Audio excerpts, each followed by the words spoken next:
Es posible suplementar sin concentrados. Especies herbáceas y arbóreas se pueden convertir en una estrategia de suplementación bovina.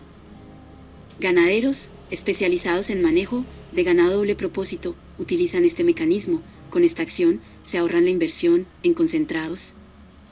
Especies como el guásimo, el uvito y la florecita blanca son capaces de aportar mayores niveles nutricionales comparados con diferentes suplementos adquiridos en agroventas.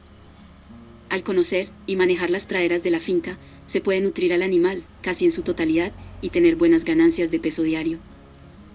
Especies con el uvito son poseedoras de un 17% de proteína, el guásimo 19% de proteína y la rosita blanca es un pasto que posee buena cantidad de proteína.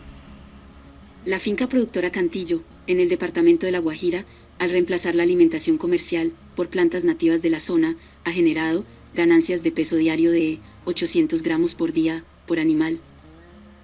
El guásimo puede aportar en fibra de un 40 al 60%, la florecita blanca, también llamada escoba blanca, que es considerada como maleza, puede beneficiar en temas de suplementación de bovinos en el verano, porque cuando algunos pastos secan, esta especie debido a la profundidad de sus raíces, es capaz de rebrotar las hojas. En esta finca, en las praderas, tienen variedad de pastos. El manejo lo hacen de acuerdo a la oferta de las praderas, la permanencia de los bovinos en las praderas es de 3 días máximo, posterior, se hacen rotaciones y el cambio nuevamente de potreros. Por su parte, el uvito es un árbol que soporta muy bien las fuertes sequías, los frutos son bayas ovaladas, que el ganado consume muy bien, lo que aporta nutrición a los bovinos.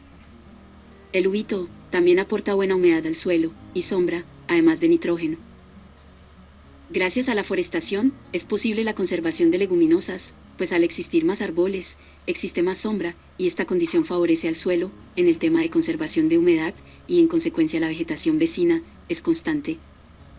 Podemos concluir que especies como el guásimo y el uvito son excelente fuente de proteína que ayuda a los bovinos en los requerimientos alimenticios.